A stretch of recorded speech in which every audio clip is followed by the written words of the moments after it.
من الشيطان الرجيم بسم الله الرحمن الرحيم يسألونك عن الأهلة قل هي مواقيت للناس والحج وليس البر بأن تأتوا البيوت من ظهورها ولكن البر من اتقى وأتوا البيوت من أبوابها واتقوا الله لعلكم تفلحون. سبحان اللہ.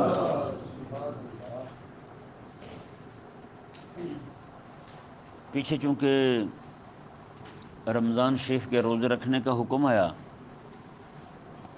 آگے کچھ حج کے مسائل بیان ہو رہے ہیں، تو اس آیہ مبارکہ کے اندر اور اس آیہ مبارکہ میں بھی کچھ حج کے احکام بیان ہوئے، تو لوگوں نے آقا علیہ السلام کی بارگاہ میں سوال کیا چاند کے بارے میں.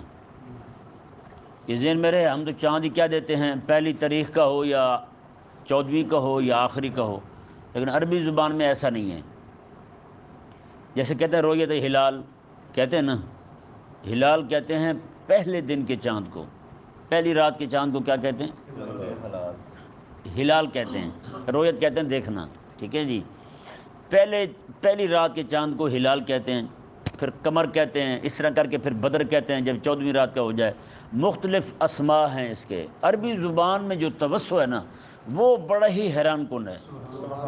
ہاں، لوگ منہ ٹیڑھا کر کے بیچارے انگریزی بول رہے ہوتے ہیں، سمجھ نہیں کہ اللہ تبارک و تعالی نے جو توسع، جو وسعت عربی زبان میں رکھی ہے وہ کہیں بھی نہیں ہے. صرف اونٹ کے 6000 نام ہیں. بتائیں، وہ بندہ یاد کر لے گا اونٹ کے 6000 نام ہیں، اتنے سارے نام اس کے، سبحان اللہ. اللہ تبارک و تعالی نے ارشاد فرمایا، اب کچھ لوگوں نے آقا علیہ السلام سے سوال کیا چاند کے بارے میں، چاند ہلال کے بارے میں، پہلی رات کے چاند کے بارے میں، ہلالوں کے بارے میں سوال کیا. یہ اہلہ جو ہے نا یہ ہلال کی جمع ہے.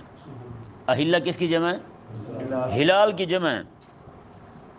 ان کا جو سوال تھا وہ تھا علم حید کے متعلق. انہوں نے یہ سوال کیا، یا رسول اللہ صلی اللہ علیہ وسلم یہ ارشاد فرمائیں، یہ چاند جو ہے یہ گھٹتا بڑھتا ہے، سورج تو ایسا نہیں کرتا. سورج تو ایک ہی جیسا رہتا ہے، کبھی وہ ایک سورج چھوٹا بڑا ہو جائے، وہ تو ایک جیسا رہتا ہے.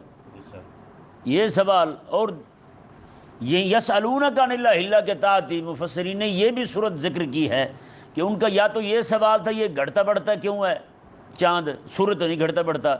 یہ پہلے دن جب نکلتا ہے تو بالکل ہلکی سی کمان کی طرح ہوتا ہے، پھر بڑھتا بڑھتا بڑھتا بڑھتا 14ویں رات کو یہ بدر کی طرح ہو جاتا ہے. 14ویں رات کا چاند پورا ہو جاتا ہے، جوانی میں پہنچ جاتا ہے. پھر اس پہ زوال شروع ہوتا، چھوٹا ہوتا ہوتا وہ آخری راتوں میں پھر ویسا آ رہتا ہے جیسا پہلے تھا، ہیں جی. پھر 1-2 رات کے وقفے کے بعد پھر ویسی صورت ہو جاتی ہے اس کی. تو یہ سورج میں تو ایسا نہیں ہوتا، یہ چاند میں ایسا کیوں ہوتا ہے؟ یہ ایک سوال یہ مفسرین نے بیان کیا. اور دوسرا یہ بیان کیا کہ ان کا سوال یہ تھا کہ یا رسول اللہ صلی اللہ علیہ وسلم، جس طرح سورج جو ہے وہ اپنے چکر پورے کرتا ہے اس طرح یہ چاند کے کیوں نہیں ہوتے جی؟ جس طرح اس کے ہوتے ہیں اس طرح اس کے کیوں نہیں ہوتے؟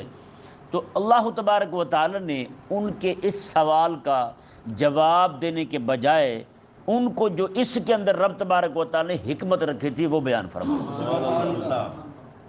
فرمایا کہ وہ تمہارا کام نہیں ہے وہ پوچھنا، تمہیں اس لیے پیدا نہیں کیا کہ تم یہ پوچھو کہ چاند کیوں گھٹتا بڑھتا ہے جی، چاند چھوٹا بڑا کیوں ہوتا رہتا ہے، سورج تو ایسا نہیں ہوتا. بھائی یہ تمہارا کام نہیں ہے جی. کتنی لطیف بات ہے، کتنی مزیدار بات ہے. سوال کوئی ہو لیکن خالق اور مالک جو کہ حکیم مطلق ہے جواب وہ دے رہا ہے جو ان کے نفع کا ہے. سبحان اللہ. کیسی بات ہے؟ تو اس سے یہ بھی ثابت ہو گیا کہ بندے کو پوچھنی وہی بات چاہیے جو اس کے عمل کے متعلق ہو، جس پر وہ عمل کرے وہ پوچھنی چاہیے. ایسی بات پوچھے ہی نہ جو اس کے نہ اس کے عقیدے کے متعلق ہو نہ اس کے عمل کے متعلق ہو. کہ نہیں سمجھ آیا مسئلہ؟ اس آیت مبارکہ نے واضح کر دیا. رب نے جواب کیا دیا انہیں جی، یہ دیکھیں. اللہ تعالیٰ نے قل ہی مواقیت للناس والحج، اللہ تعالیٰ نے فرمایا حبیب پیارے آپ فرما دیں یہ لوگوں کے لیے اور حج کے لیے مقررہ وقت ہیں. میں چاند جو ہے یہ چھوٹا بڑا ہوتا رہتا ہے. اب یہی کام جو ہے وہ سورج کے متعلق ہوتا ہیں، جیسے مثال کے طور پر ہماری کئی ساری عبادات جو ان کا تعلق سورج کے ساتھ ہے، کئی ساری ہیں جن کا تعلق چاند کے ساتھ ہے، اگر اس کا تعلق بھی سورج کے ساتھ ہوتا تو بتائیں سورج تو چھوٹا بڑا ہوتا نہیں ہے۔ اب چاند جو ہے، چاند میں تھوڑی سی دلچسپی رکھنے والا بندہ بھی نا، وہ بھی اندازہ لگا لے گا کہ چاند کیا تاریخ ہے، بھول بھی جائے تو جی یہ اندازہ لگا لے گا چاند کی کیا تاریخ ہے۔ اگر بھول بھی گئے ہیں سارے کے سارے، 4 دن انتظار کریں، سورج چاند پھر نکلے گا، پھر سے تاریخ شروع ہو جائے گی، پھر پتہ چل جائے گا بھی کون سی تاریخ ہے۔ مہینے کا تعلق بھی اسی کے ساتھ، چاند کا تعلق بھی اسی کے ساتھ، یہ تاریخ کا تعلق بھی اسی کے ساتھ۔ اب سورج کے ساتھ جو ہے نا وہ تاریخوں کا تعلق جوڑا جائے، جیسے شمسی مہینے اور قمری مہینے کہلاتے ہیں، وہ تعلق اگر سورج کے ساتھ جوڑا جائے تو سورج سے ہر بندہ جو ہے وہ تاریخ اخذ نہیں کر سکتا، ہر بندہ تاریخ اخذ نہیں کر سکتا۔ اس کے لیے بہت زیادہ ریاضی پڑھنے کی ضرورت ہے، وہ پڑھے گا۔ اور آج کل تو ویسے نظام جو ہے آپ کو پہلے پتہ ہے، وہ پہلے بزرگ ہوتے تھے وہ 5 20 100 کہہ کے جلدی چھوٹ جاتے تھے، آج والے کیلکولیٹر نکالتے ہیں یہ بھی حساب کرنے کے لیے۔ جن بیچاروں کو 97 98 کا فرق نہیں معلوم کہ وہ 97 98 کہتے ہیں 5 اور 7 97 ہوتا ہے، جن غریبوں کو یہ نہیں پتہ تو وہ حساب لگائیں وہ کیسے حساب جوڑتے، وہ ہر بات پہ کیلکولیٹر اٹھاتے ہیں، اور ہر بندہ جیب میں کیلکولیٹر رکھتا تاریخ نکالنے کے لیے، یا جنتری رکھتا جیسے آج کل ہوتا ہے، جنتری ہوتی ہے وہ جنتری رکھتا جیب میں جناب، یا کیلنڈر اٹھائے رکھتا ہر وقت وہ۔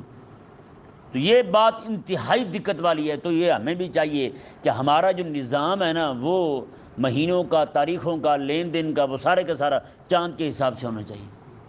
اور افسوس یہ ہے کہ اس کا استعمال ترک کرنے کی وجہ سے ہمارے مسلمانوں کو ہی مہینوں کا معلوم نہیں ہے۔ مسلمانوں کو یہ اسلامی مہینے کون سے ہیں، شوال، ذوالقعدہ، ذوالحج جو ہے یہ بھی نہیں پتہ ان کو کہ نہیں ایسا۔ ہاں باقی سارا یاد ہے، آج اتنی مارچ ہے، آج فلانی مارچ ہے، آج فلانا مہینے، آج فلانا مہینے، آج فلانی تاریخ ہے، فلاں تاریخ ہے، سب یاد ہوگا، لیکن اپنا اسلامی مہینہ نہ مہینہ یاد ہوتا ہے نہ تاریخ یاد ہوتی۔ افسوس تو یہ ہوا کہ ہمارے کلمہ پڑھنے والے لوگ جو ہے نا، جو اپنے آپ کو مذہبی کہتے ہیں، عوام تو بہت ہے نا، جو مذہبی مولوی ہیں نا، وہ بھی اپنے ہاں تاریخ اسلامی کو نہیں آنے دیتے۔ ان کے اشتہار بھی چھپیں گے تو انگریزی تاریخوں کے ساتھ، ہے یا نہیں ایسا؟ تو یہ ذہن میں رہے شرعی مسئلہ، پوری دنیا کے مسلمانوں پر چاند کی تاریخ کو یاد رکھنا یہ فرض کفایہ ہے۔ یہ کیا ہے؟ فرض کفایہ ہے، کیونکہ اس کے ساتھ حج منسلک ہے، اسی کے ساتھ روزہ منسلک ہے، اس کے ساتھ عیدیں منسلک ہیں، اس کے ساتھ باقی ساری چیزیں جو ہیں ہماری وہ ساری کے ساری اسی کے ساتھ منسلک ہیں۔ اگر یہ ہمیں تاریخیں ہی یاد نہ ہوئیں تو بتائیں وہ عبادت کیسے بجا لائیں گے ہم، ان کو کیسے پورا کریں گے ہم؟ تو اس لیے ضروری ہے کہ ہر بندہ مومن جو ہے وہ کوشش کرے کہ اپنی تاریخ اسلامی جو ہے نا اس کو یاد رکھے۔ رب تبارک و تعالی نے انہیں کیا جواب دیا؟ رب تبارک و تعالی نے ارشاد فرمایا ہی مواقیت للناس والحج، میں یہ لوگوں کے لیے اور حج کے لیے مقرر کیے ہوئے وقت ہیں جی ہیں، اور حج جو ہے وہ بھی تو لوگوں کے لیے مقرر کیا ہوا ہے۔ یہاں صرف حج کا نام لیا ہے، باقی روزے بھی اسی کے ساتھ منسلک ہیں جی، قربانی بھی اسی کے ساتھ منسلک ہے، ساری چیزیں اسی کے ساتھ منسلک ہیں۔ رب تبارک و تعالی یعنی ایک بات کا ذکر کر کے باقی ساری اسی کے ضمن میں آ گئی، باقی ساری اسی کے ضمن میں آ گئی ہیں۔ تو للناس جو فرمایا، حج بھی، روزہ بھی، عبادت بھی، باقی ساری وہ بھی اسی کے ساتھ منسلک ہیں، حج کے تحت آ گئی تھی، لیکن یہ للناس کا لفظ کیوں آیا؟ یعنی یہاں پہ رب تبارک و تعالی نے 2 چیزیں ذکر فرما دی، ایک وہ ہے جو رب کی طرف سے متعین ہے، اور ایک وہ ہیں چیزیں جو بندے خود متعین کرتے ہیں۔ جیسے مثال کے طور پر بندے نے طلاق دے دی، اب عدت جو ہے وہ تو بندوں نے شروع کر رہی نا، کہ نہیں؟ طلاق جب دے گا عدت شروع ہیں، وہ الگ بات ہے کہ اس کا حساب بھی چاند کے حساب سے رکھا جائے گا جی۔ اور بھی بہت ساری چیزیں، جیسے مثال کے طور پر قرض دینا لینا ہے کسی کو، یا سودا کسی سے لینا ہے، یار چاند کی فلاں تاریخ کو دوں گا میں تجھے، یہ للناس کے تحت آ جائے گا۔ جتنی بھی غیر معین چیزیں بندے خود متعین کرتے ہیں وہ ساری کے ساری للناس کے تحت آ جائیں گی، اور جتنی عبادات رب تبارک و تعالیٰ کی طرف سے متعین ہیں وہ والحج کے تحت آ جائیں گی۔ سمجھ آ گیا نا مسئلہ؟ رب تبارک و تعالیٰ نے آگے جی ان کا ایک بڑا ہی اہم مسئلہ تھا کہ عرب لوگ جو تھے مشرکین جاہلیت کے لوگ، حج وہ بھی کرتے تھے لیکن ان کا طریقہ مختلف تھا جی۔ اس آیت مبارکہ کے اندر جس مسئلے کو بیان کیا جا رہا ہے وہ یہ بیان کیا جا رہا ہے کہ ان لوگوں کا طریقہ یہ تھا کہ حج کے لیے ایک مرتبہ گھر سے نکل گئے، اب کوئی ضرورت پڑ گئی گھر واپس آنے کی، کوئی چیز اٹھانی ہے، بھول گئے ہیں، ہو جاتے ہیں نا عموماً لوگ جاتے ہوئے بھول جاتے ہیں کوئی چیز، پھر واپس آتے ہیں اٹھانے کے لیے، تو کوئی چیز بھول جاتے ہیں واپس آتے تھے لینے کے لیے، یا حج کر کے واپس آتے تھے، دونوں صورتوں کے اندر گھر میں داخل ہوتے ہوئے دروازے سے نہیں آتے تھے، دروازے سے نہیں آتے تھے، یا تو پیچھے سے دیوار پھاڑ کے اس کے سوراخ سے اندر آتے تھے، یا پھر سیڑھی رکھ کے اوپر سے چھلانگ لگا کے پھر آتے تھے، یہ ان کا طریقہ تھا۔ اور اس کے پیچھے منطق کیا تھی، سوچ کیا کار فرما تھی کہ ان کو مجبور کرتی تھی دروازے سے نہیں آنا؟ وہ یہ سوچ رکھتے تھے جب بندہ حج کے لیے گھر سے نکل پڑتا ہے نا، اس کے سارے گناہ صاف ہو جاتے ہیں، سارے گناہ صاف ہو جاتے ہیں، گناہ سے بندہ پاک ہو جاتا ہے۔ وہ یہ کہتے تھے جس دروازے سے ہم گناہ لے کے نکلے تھے اب گناہ سے پاک ہو کے آئے ہیں، اس دروازے سے داخل نہیں ہوں گے ہیں۔ اس سے یہ معلوم ہوتا ہے بندہ جب خدا رسول کی شریعت کا دامن چھوڑ دے نا تو پھر اس بندے کا تقوی بھی کتے والا بن جاتا ہے، وہ پھر قلعہ بھی تقوی بن جاتا ہے۔ اب ایسی باتیں، اب یہ نعوذ باللہ من ذالک ان کے ہاں یہ بھی سوچ جو تھی نا کہ کعبہ شریف کا طواف ننگے ہو کے کریں گے، بغیر کپڑوں کے طواف کرتے تھے، لیکن انہوں نے فرق یہ رکھا تھا کہ مرد جو ہیں وہ دن کو ننگے ہو کے کریں گے، عورتیں رات کو، اتنا فرق ضرور رکھا تھا انہوں نے۔ یعنی یہ جو 8 مارچ والے ہیں یہ ان سے بھی بڑے کمینے نکلے ہیں، انہوں نے بھی عورتیں بے لباس کی تھی تو رات کو کی تھی، انہوں نے دن کو ہی کر دی ہیں۔ وہ یہ کہتے تھے کہ یہ طواف جو ہے نا اگر ہم کریں، جو کپڑے ہم نے پہنے ہوئے ہیں تو ان کپڑوں کو پہن کر طواف کریں، ہم تو انہی کپڑوں میں گناہ کرتے رہیں، اب گناہ والے ناپاک کپڑے طواف میں استعمال کرنا، رب کی بارگاہ میں کھڑے ہونا، توبہ توبہ توبہ، یہ انتہائی گناہ ہے۔ لہذا رب کے سامنے بھی جائیں تو گناہ والے کپڑے پہن کے نہ جائیں، بلکہ رب تبارک و تعالیٰ کے سامنے عاجزی کے ساتھ بے لباس ہو کے جائیں۔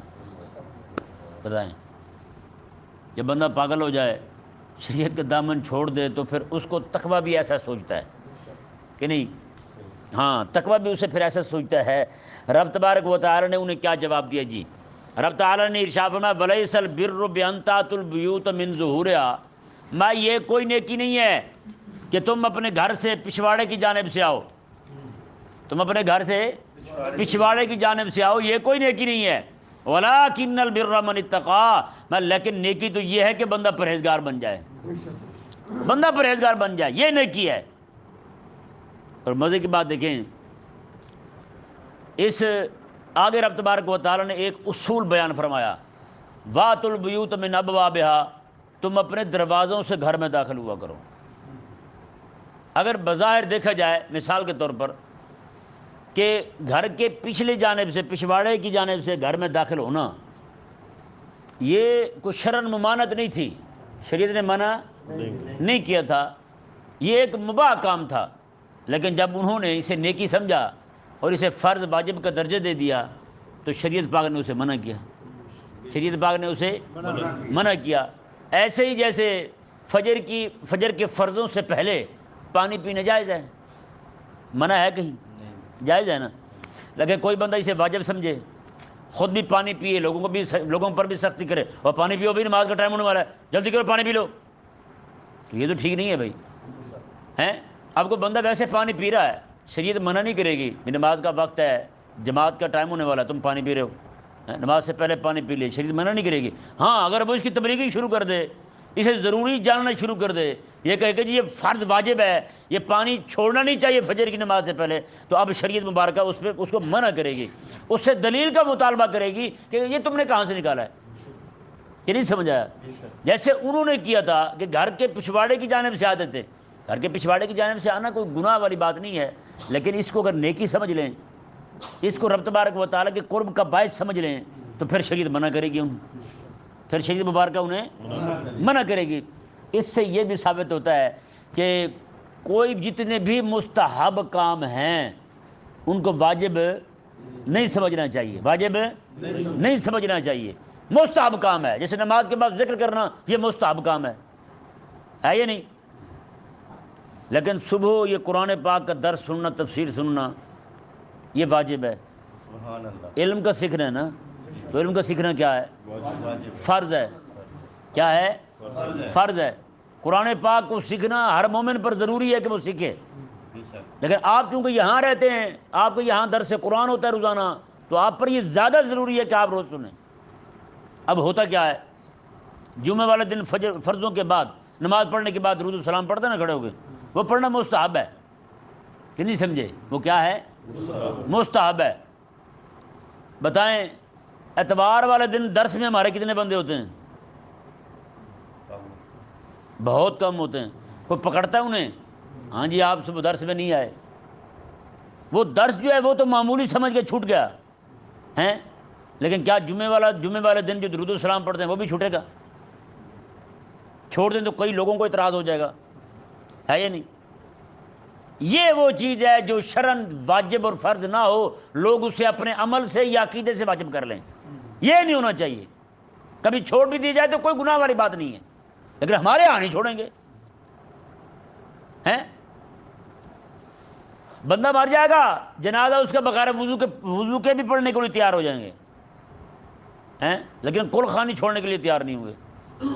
کبھی آپ نے دیکھا کسی کی کل خوانی قضا ہوئی ہو؟ نمازیں قضا ہو گئیں، جو بندہ مرا ہے 60 سال کا تھا، 60 سال میں ایک بھی نماز نہیں پڑھی، اس کی کل خوانی قضا نہیں ہوگی۔ رب کا فرض چھوٹ جائے کوئی لعن طعن نہیں کرے گا، ہے یا نہیں؟ رب کا فرض چھوٹ جائے لعن طعن نہیں کریں گے، لیکن اگر مستحب چھوٹ جائے اس پہ سارے لعن طعن کریں گے۔ جیسے مثال کے طور پر یہ ابھی میں بلا مبالغہ کہہ رہا ہوں، کم از کم مجھ سے کچھ 40-50 لوگوں سے زیادہ لوگوں نے یہ مسئلہ پوچھا ہے ناخن کاٹنے کے حوالے سے۔ ناخن کاٹنے بھائی ہیں، اب یہ ناخن کاٹنا، یہ ان دنوں کے اندر ناخن رکھنا جو ہے نا، ناخنوں کو بڑھتے رہنے دینا، یہ مستحب ہے۔ یہ کیا ہے؟ اور یہ واجب ہے۔ یہ کیا ہے؟ واجب ہے۔ تو بتائیں یار، جس طرح ہم مستحب پہ اتنا سختی کے ساتھ عمل کر رہے ہیں، کیا واجب پہ بھی عمل کر رہے ہیں؟ کیوں؟ یہ ایک سوچ ہمارے ہاں داخل ہو گئی ہے یا نہیں ایسا؟ جب حکومت نے یہ کہا تھا نا کہ نمازیں جو ہے وقفے کے ساتھ پڑھیں، ہر طرف وقفہ ہی وقفہ آ گیا تھا، علاوہ اکا دکا مسجدوں کے پورے پاکستان کے اندر انہوں نے وقفہ نہیں کیا تھا، لیکن ہر طرف وقفہ ڈال دیا تھا انہوں نے۔ بوڑھے 50 سال سے اوپر والے مسجد میں نہ آئیں، ٹھیک ہے قبول ہو گئے ہیں، لیکن بتائیں ان حالات کے اندر بھی باقی سارے مستحب جو تھے وہ پورے ہوتے رہتے۔ یہ مولوی پیر مستحب پورے کرتے رہتے، لیکن فرض پہ سمجھوتا کر گئے تھے ہیں، فرض پہ سمجھوتا کر گئے لیکن مستحب پہ سمجھوتا نہیں کیا۔ انہیں اپنے جو لچھن تھے وہ سارے کرتے رہے، انہیں پتہ تھا بھی رب کا فرض چھوڑ دیں گے اس سے کیا ہوگا، انہیں پتہ تھا اگر اور چھوڑ دیا تو پھر پیسے آنے بند ہو جائیں گے، پورے سال کا خرچہ کیسے چلائیں گے۔ وہ جیسے کیسے کیا ضرور ہے انہوں نے، جیسے حکومت نے جناب اس وقت کالوں کی حکومت تھی ہیں، تو اب بھی کالے، ان سے بھی کالے، مسجدوں میں وقفے ڈال دیے لوگوں کو، اور وہاں پہ کراچی کے اندر ماتم کروایا جا رہا ہے، بالکل بندہ بندے کے ساتھ مل کے کھڑا ہوا تھا، وہ سب حلال ہو گیا۔ اب ہوتا یہی ہے بھائی، اچھا انہوں نے بھی وقفہ کیا تھا، کالوں نے بھی کہا تھا ٹھیک ہے وقفہ کر لیں نماز میں، وہ بھی کھلے ہو گئے تھے ہیں۔ رب کا فرض جہاں آیا وہاں سمجھوتا کر گئے، لیکن جہاں پہ اپنے مستحب آئے جن کو انہوں نے مستحب بنا رکھا ہے، اگرچہ وہ بدعت سیئہ ہی کیوں نہ ہو، اگرچہ وہ گناہ والا کام ہی کیوں نہ ہو، اس میں وقفہ نہیں ہے۔ یہ ایک مزاج بن گیا ہمارے ہاں، جو چیز ایک مباح تھی، جیسے پانی پینے کی میں نے مثال دی آپ کو، پانی پینا مباح ہے شرعاً، یعنی کہ اس کا نہ پینا گناہ ہے نہ پینا گناہ ہے، نہ پینا ثواب ہے اس وقت، نہ پینا اس وقت ثواب ہے، کچھ بھی نہیں، مباح ہے بھائی، کریں، شریعت مبارک نے اختیار دیا تمہیں، پی لو نہ پیو ہیں۔ تو بتائیں جو شرع مبارکہ جو حکم واجب نہ کرے، جس چیز کو لازم نہ کرے، اسے بندہ آج خود لازم کرنا شروع کر دے، یہ ذہن میں رہے۔ اس سے جو ہے نا یہ ختم نبوت کا مسئلہ جو ہے وہ اکمال دین پر کھڑا ہے، دین کامل ہو گیا، دین کامل ہو گیا۔ رب تبارک و تعالیٰ نے فرمایا عقل سامنے حجۃ الوداع کے موقع پر پڑھ کے سنایا تھا، الیوم اکملت لکم دینکم واتممت علیکم نعمتی ورضیت لکم الاسلام دینا۔ رب تعالیٰ نے فرمایا تمہارا دین میں نے پورا کر دیا ہے اور تمہارے لیے یہ دین میں نے پسند کیا ہے بطور اسلام کی، ہاں جی، تو اب بتائیں بندہ کسی چیز کو پکڑ کے یہ بطور دین ثابت کرنے لگے یہ بھی دین ہے یہ بھی دین ہے، بتائیں یہ کیسے درست ہو سکتا ہے؟ اب اس آیت مبارکہ کے اندر وَأْتُوا الْبُيُوتَ مِنْ أَبْوَابِهَا نا، یہ جو رب تبارک و تعالیٰ نے جملہ ارشاد فرمایا یہ بہت بڑے مسائل کا حل ہے، یعنی یہ اصول بیان کیا رب تبارک و تعالیٰ نے۔ رب تعالیٰ نے فرمایا کہ تم اپنے دروازے سے آؤ، کیا کرو؟ اپنے دروازے سے آؤ، جو دروازہ ہے اسی سے آؤ، پچھواڑے سے آنے کی ضرورت نہیں ہے تمہیں، اجازت بھی نہیں ہے تمہیں، ضرورت ہونا نہ ہونا بات کی بات ہے، اب اجازت بھی نہیں ہے تمہیں پچھواڑے سے آنے کی، کہ بندہ پچھواڑے سے آئے۔ کیوں بھائی؟ دیکھیں یہاں ایک تو بات یہ ہے کہ انہوں نے جو سوال کیا تھا کہ یا رسول اللہ صلی اللہ علیہ وسلم ہمیں یہ بتایا جائے کہ چاند جو ہے یہ گھٹتا بڑھتا رہتا ہے، چاند گھٹتا بڑھتا رہتا ہے، یہ کیوں ہے؟ رب تعالیٰ نے ارشاد میں وَأْتُوا الْبُيُوتَ مِنْ أَبْوَابِهَا، تم اپنے دروازے سے آؤ، یہ کام ہی نہیں ہے تمہارا پوچھنا، مطلب کیا ہے؟ کرنے والا کام کرو، یہ کیا پوچھ رہے ہو؟ وَأْتُوا الْبُيُوتَ مِنْ أَبْوَابِهَا، وہ دروازے سے آؤ، کیا ہے جو تمہارا کام ہے وہی پوچھو، جو تمہارے کرنے کا کام ہے وہی پوچھو، جس کا تعلق تمہارے عقیدے کے ساتھ ہو، تمہارے عمل کے ساتھ ہو، وہ بات پوچھو تم، یہ کیا پوچھ رہے ہو؟ وہ بھی میرے حبیب سے، اس سے ان کا رد ہو گیا جو کہتے ہیں جی قرآن پاک تو سائنس کی کتاب ہے، انہوں نے پوچھا تھا یہ چھوٹا بڑا کیوں ہوتا ہے؟ رب نے فرمایا نہ نہ نہ، یہ تمہارا کام نہیں، یہ تمہارا کام نہیں ہے پوچھنا، تمہارا کام یہ ہے کہ تم یہ پوچھو کہ رمضان کے روزے کیسے شروع کرنے ہیں، عید کیسے کرنی ہے، افطار کیسے کرنا ہے، تم نے یہ پوچھنا ہے کہ حج کیسے کرنا ہے، حج کے دن کون سے ہیں، حج کے مہینے کون سے ہیں، اور تم نے یہ پوچھنا ہے، وہ نہیں پوچھنا تم نے۔ وَأْتُوا الْبُيُوتَ مِنْ أَبْوَابِهَا، تم دروازوں سے آؤ، یہ چھوڑو تم۔ آج بھی جتنے مولوی ان کاموں میں پڑے ہوئے ہیں جو جن چیزوں کو شریعت مبارکہ نے واجب کیا ہے ان کے وجوب کو چھوڑ کر کے اپنی طرف سے چیزیں نکال کے ان کو واجب کیے ہوئے ہیں، ان کے لیے بھی رب کا حکم یہ وَأْتُوا الْبُيُوتَ مِنْ أَبْوَابِهَا، اور دروازوں سے آؤ، تم یہ کام نہ کرو۔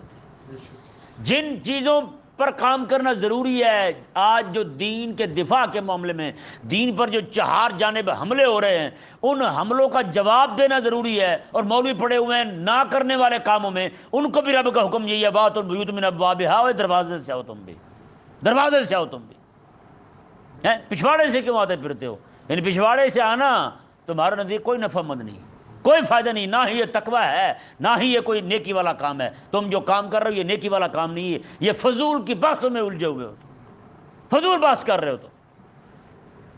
تو اس لیے یہ جو وَأْتُوا الْبُيُوتَ مِنْ أَبْوَابِهَا، اللہ اکبر، اس کو اتنا کھولیں ایسے کھلتا جائے گا، دین کا ایک ایک اصول جو ہے نا ہر جگہ پر آپ جہاں بھی دیکھیں آپ کو خرابی نظر آ رہی ہے، اس وقت یہ آیت مبارکہ بتائے گی کہ رب کا قرآن فرما رہا ہے وَأْتُوا الْبُيُوتَ مِنْ أَبْوَابِهَا، تم اس کے دروازے سے آؤ، دروازے سے داخل ہو، تم یہ کام نہ کرو تم، یعنی کہ ہر بندے کے یہ ضروری کر دیا کہ وہی بات پوچھے جو اس کے نفع کی ہے، جس پر وہ عمل کر سکے، جس کو وہ اپنا سکے۔ ایسی باتیں کیوں پوچھتے ہیں جن کا تعلق ان کے عمل کے ساتھ ہی نہیں ہے، جن کا تعلق ان کے عقیدے کے ساتھ ہی نہیں ہے؟ آج باتیں چل رہی ہیں کہ ابو طالب مسلمان تھے یا نہیں، میں نے کہا وہ جو بھی تھے دنیا سے جا چکے، اب تیرے سامنے لاکھوں لوگ مرتد ہو رہے ہیں، تم سے ان کے بارے میں پوچھا جائے گا۔ مجھے حیرانگی ہوتی ہے، افسوس ہوتا ہے، اگلے دن ایک جگہ ایک گروپ ہے مولویوں کا، انہوں نے مجھے بھی شامل کیا ہوا ہے، اس کے اندر مولوی بحث کر رہے تھے فرعون مسلمان تھا یا کافر تھا۔ اب بتائیں جی، فرعون کہتے جی کلمہ پڑھ جاتے ہوئے دنیا سے کلمہ پڑھ گیا تھا نا، اس نے کہا تھا کہ آمنت برب موسیٰ و ہارون، میں موسیٰ علیہ السلام اور ہارون علیہ السلام کے رب پر ایمان لایا ہوں، یہ جاتے ہوئے کیا گیا تھا؟ تو کہتے ہیں دیکھیں جی وہ تو مسلمان تھا۔ میں نے کہا فرعون کو مسلمان ثابت کرنے سے تمہارا ابا نہیں بن جائے گا، فرعون ہی رہے گا، تمہارے لیے یہ ضروری ہے، تمہارے زمانے میں تمہارے موجود ہوتے ہوئے اتنے تم نام تمہارے ساتھ لگتے ہیں، پوری 5 سطروں کا نام لگتا ہے، عارف باللہ اور فرانا دڑا اور یہ وہ یہ سارے نام تمہارے ساتھ لگتے ہیں، سراج الفقہا تو مفتی الفلاں تو مفتی زمان تو مفتی العصر، یہ سارے تمہارے ساتھ نام لگتے ہیں، محدث العصر بھی تم ہو، سارا کچھ تم ہو، لیکن یہ جو کچھ تمہارے سامنے ہو رہا ہے چوریاں ہو رہی ہیں، تم کون سے چوکیدار ہو؟ تمہارے لیے حکم رب تبارک و تعالیٰ کا یہ وَأْتُوا الْبُيُوتَ مِنْ أَبْوَابِهَا، اور تم دروازے سے آؤ، تم کس جانب گھومتے پھرتے ہو؟ کدھر تم نے سر پھنسایا ہوا ہے؟ فرعون مسلمان ہے یا نہیں، اس کا ایمان قبول ہے یا نہیں، اس پہ بحث ہو رہی تھی، بتائیں۔ اور پھر کچھ دن بعد پھر یہ مسئلہ زیر بحث آ گیا کہ جناب کافر جو ہیں یہ جہنم میں پڑے ہوں گے، پھر وہاں سے نکل کے جنت جائیں گے یا نہیں، یا ہمیشہ جہنم رہیں گے۔ کئی مولوی ایسے تھے جو یہ کہہ رہے تھے ہمیشہ جہنم نہیں رہیں گے، کافر بھی بالآخر جنت چلے جائیں گے۔ میں نے کہا بتائیں بھائی رب کا قرآن کیا فرماتا ہے؟ خالدین فیہا ابدا، یہ ہمیشہ جہنم رہیں گے۔ تو میں نے کہا تو کون سا رحم دل آ گیا ایسا جو رب تبارک و تعالیٰ کے قرآن کے خلاف باتیں کرتا پھرتا ہے؟ تو بتائیں بھئی بات البیوت من ابوابہا۔ اب یہ لوگ جو نہ کرنے والے کام کر رہے ہیں، ان کا مزاج اس وقت کے مشرکوں کے ساتھ ملتا یا نہیں ملتا؟ گھر کے پچھواڑے سے آتے، اس سے یہی بات بھی بہت بڑی ہے، جو بندہ رب رسول کی شریعت کا دامن چھوڑتا ہے نا، پھر رب تبارک و تعالیٰ جو ہے اسے نہ کرنے والے کاموں میں پھنساتا ہے۔ انہوں نے رب رسول کی شریعت کو چھوڑا تھا تو حج کرتے ہوئے کیا کرتے؟ پچھواڑے سے آ رہے ہیں۔ یہ تقویٰ ہے بھئی، جس دروازے سے گناہ لے کے ہم نکلے ہیں، اب نیک پاک ہو کے اس دروازے سے ہم نہیں آئیں گے۔ جو کپڑے پہن کے ہم نے گناہ کیے ہیں، اب وہ کپڑے پہن کے رب کی بارگاہ میں کھڑے نہیں ہوں گے، اب ہم ننگے کھڑے ہوں گے رب کی بارگاہ میں۔ بتائیں بھی اچھا بھی افسوسناک اور حیران کن بات، واقعی جو بندہ پاگل ہوتا ہے نا اس کا تقویٰ ایسا ہی ہوتا ہے۔ اب بندہ پوچھے کہ تم وہ گناہ جو تم نے کیا تھا وہ کپڑے کے ساتھ تھوڑا کیا تھا، وہ تو تم نے اپنے جسم کے ساتھ کیا تھا۔ زنا کیا ہے تو وہ اعلیٰ زنا تیرے ساتھ لگا ہوا ہے، اس کو کاٹ کے پھینک۔ اگر تو نے چوری کی ہے ہاتھ کے ساتھ کی ہے، اگر تو رب کے سامنے چوری والے اعضاء یعنی کپڑے نہیں لے جاتا تو چوری کرنے والے ہاتھ کیوں لے جا رب کی بارگاہ میں؟ ہاتھ کاٹ دے پھر تو کہ نہیں سمجھ آیا؟ چغلی کی ہے، جھوٹ بولا ہے تو زبان تیری گناہ کر رہی ہے نا، تو زبان کو کاٹ دے، تو کپڑے کیوں اتار رہا ہے؟ بتائیں بھی کتوں والا تقویٰ ہے یا نہیں؟ یہ کتوں والا تقویٰ ہے۔ تو یہی حال آج ہمارے لوگوں کا ہو گیا ہے، یہ بھی مزاج کے وہی لوگ ہو گئے ہیں، مزاج ان کا وہی بن گیا ہے کہ جو کرنے والا کام ہے وہ نہیں کرنا، جو نہیں کرنے والا کام وہ کرنا ہے۔ رب تبارک و تعالی نے سبحان اللہ یہ ارشاد فرمایا کہ نہ، میں کہ یہ کوئی نیکی نہیں ہے، یہ نیکی نہیں ہے جسے تم نیکی سمجھ رہے ہو۔ نیکی تو یہ وَلَٰكِنَّ الْبِرَّ مَنِ اتَّقَىٰ، کہ بندہ بچ جائے، بندہ بچ جائے، پرہیزگاری اختیار کر لے، تقوی اختیار کر لے۔ رب نے ارشاد میں وَاتَّبَعْتُ الْبُيُوتَ مِنْ أَبْوَابِهَا، اور تم دروازے سے داخل ہوو، وَاتَّقُوا اللَّهَ لَعَلَّكُمْ تُفْلِحُونَ، اور اللہ تعالیٰ سے ڈرتے رہو تاکہ تم کامیاب ہو جاؤ، تاکہ تم کامیاب ہو جاؤ۔ اللہ تبارک و تعالیٰ سمجھنے کی توفیق